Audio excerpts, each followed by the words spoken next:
Hi friends, this is Deep Basu and welcome to my channel Think Deep. I'm back again with a new review.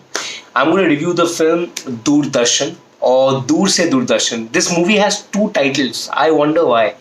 When this movie had released, the name of the film was Darshan. Now when I watched it on Netflix, the title was Dur Se Darshan. So I wonder why. I mean, what was the reason? I don't know. This is a latest film, by the way. This released early this year on February 28, 2020. And this movie had released a few weeks before pandemic. And like always, none of us, including me, went and watched the film because this movie does not have stars. And we audience always give time to films who have stars, superstars, or a reputed director. And this movie has good performance and a great director, may not be very reputed. So none of us went to watch it, including me. So I don't want to blame anyone. And we blame Karan Johar for nepotism. We audience actually don't give the time of the day to these good actors or newcomers or real talents. We audience only watch films which has an Ananya Pandey, which has a Alia Bhatt, which has a Ranbir Kapoor, or which is directed by a renowned director or a producer. And we are blaming Karan Johar and YRF for nepotism. We audience should be blamed. So this movie is a nice film, but none of us went to watch it because it doesn't have good stars, doesn't have big stars. Anyway, that's a different topic. So let me come back to the film because when I was watching the film, I kind of liked it, and I'm really sorry that I didn't, being a film buff, I didn't give time to this film. I didn't go and watch it. The same thing happened with Chintu Ka Birthday. I was getting free tickets and I said no because it does not have stars, and we are blaming YRF and Dharma Production for nepotism. Anyway, we audience need to be blamed. We support these big stars, and we don't watch Saunchariya because it has Sushant Singh Rajput. But once he's dead, we are blaming. We are using his death. We capitalize on it, and we are blaming Dharma Production. It is we audience.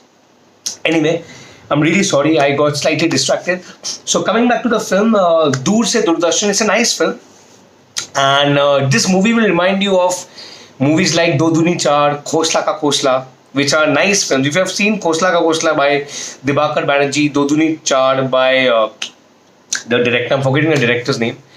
And so this movie will remind you of those films. But this movie is a nice film, but somewhat I felt. Anyway, let me get to the story. The story is quite interesting. The movie begins introducing us to the main protagonist called Sunil Bhateja, played brilliantly by Manu Rishi. He's a great actor. So Sunil Bhateja is a typical Delhiite, and he is a middle class family. He lives in a big house, but a middle class family. He has a small family. He stays with two of his kids, Sweetie, and his name of his kid is Sunny. And he's a divorcee. Right now, his marriage is on the rocks.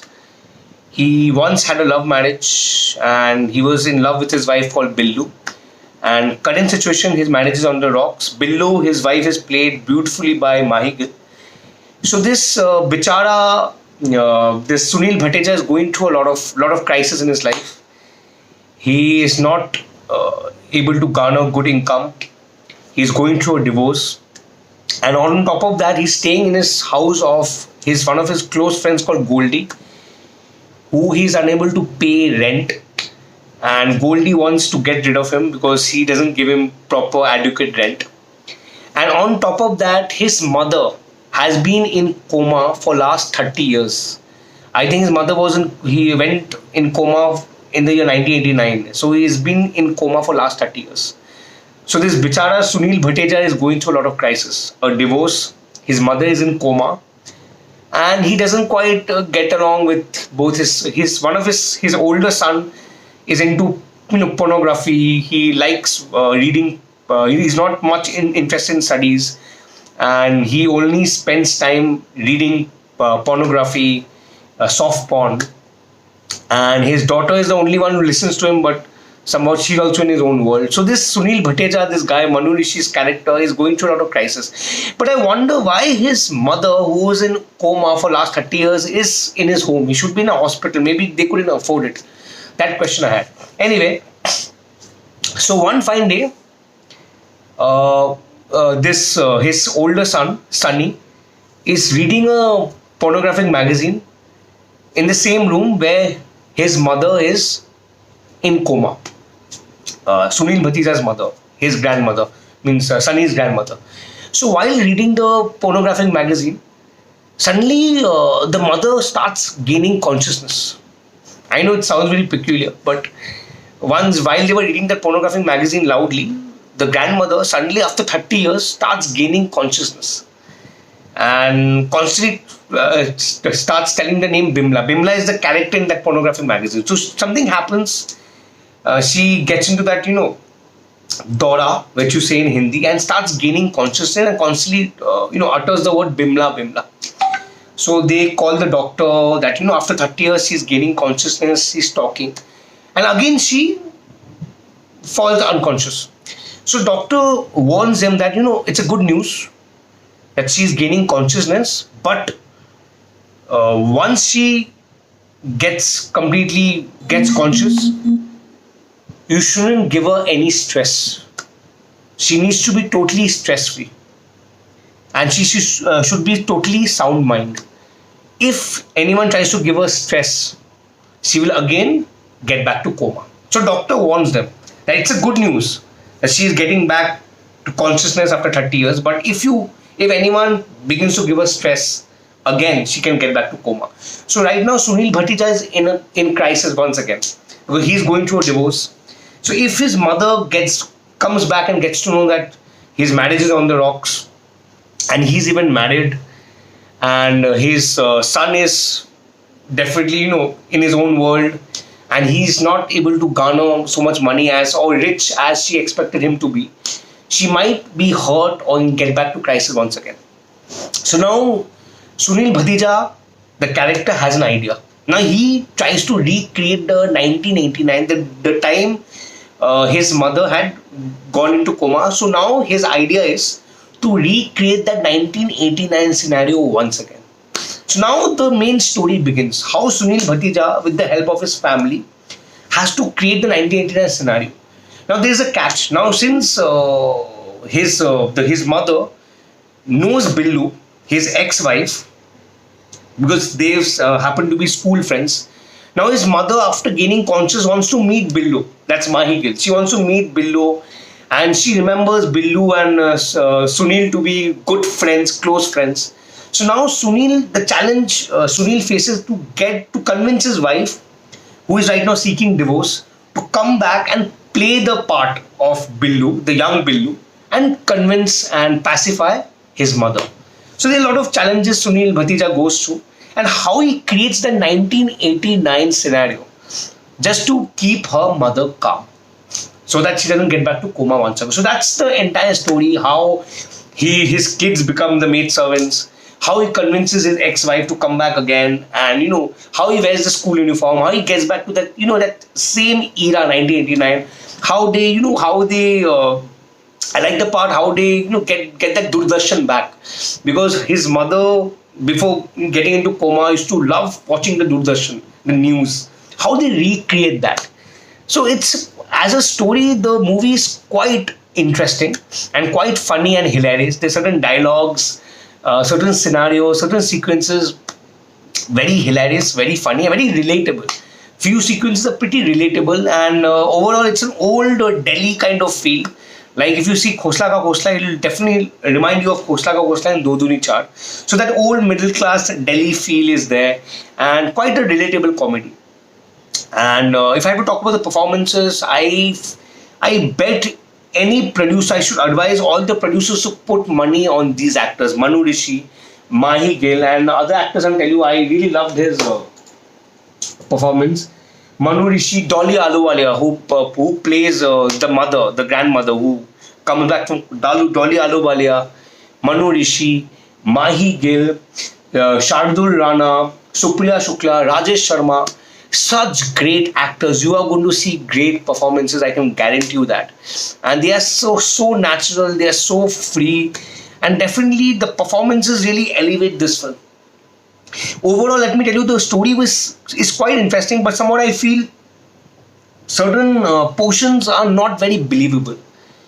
Like, though it's funny, somewhat certain portions are not very convincing to me. Like if you see the movie Kosla Ka Kosla, the story is very real and convincing, but somehow I feel the certain sequences in the film are not very real. Him wearing a school uniform, when his mother saying, "अरे तू तो मोटा हो गया, अरे मेरा thyroid हो है." Certain sequences I feel could have been a little more realistic. Then it would have been more relatable. Though overall the movie is quite relatable, but certain sequences, especially the climax and the song which was shown in the film was didn't seem to be a 1989 song. The song seemed to be quite generic and quite contemporary. I wonder why. And my other question was that why this his mother was in coma for last 30 years, and why was she in the house? She could have gone to a hospital. There something could have been done. So that question I had. And the movie definitely has few loopholes here and there, but frankly speaking, it's quite a watch. It's a good watch. I think filmmaker Gagan Puri has done a great job. He's a great director. I think he has used certain kind of creative liberties to make this film. As you know, film, the script and creativity is quite elastic, and sometimes a director uses and a producer uses and indulges in a lot of creative liberty. I'm sure the director Gagan Puri has done that. And he is a great director. I've not seen Mr. Gagan Puri's previous work, but I feel he has done a great job, and I should recommend everyone to watch this movie and share their feedback. So I kind of liked it. I just finished watching it, and I kind of liked it. I was really, laughing my heart out, laughing my lungs out. Certain sequences are very funny. The songs are good. There's only one song. I think music composer Meet Brothers, they should have definitely utilized them more. Yeah. There's only one song I remember. The song is nice, but I feel the song is quite contemporary. It didn't seem to be 1989. And creating 1989 after 30 years, and they do it so easily. So all these portions I find thoda unconvincing. But as you know, in a movie, everything is fair in love, war, and cinema. Isn't it? So guys, this is my review for Dur Se Doordarshan. It's on Netflix. Unfortunately, none of us went to watch it. It's on Netflix. Please give it the time of your day. It doesn't have big stars. It has great actors. It has great talent. So please watch it. Share your feedback. And sometimes you might feel nothing to do. Watch this film, Dur Se Doordarshan. Share your feedback. I'll be very happy. And I'm ashamed myself not giving time to this film. It's a good film, yeah. I'm sure you're going to laugh. You might feel certain portions illogical, but चलता है यार, time pass है. This quarantine, this movie should be a must watch. Guys, I sign off. It's already very late, and anyway, I shared my perspective. Do share yours. I'll be back again very soon with another review. Please, please, please subscribe to my channel if you have not. Think Deep Basu. Subscribe right now. I'm on Instagram, Deep Basu, on Twitter, Deep Basu1. You can hit me on Facebook as well, Deep Basu. Good night. Bye.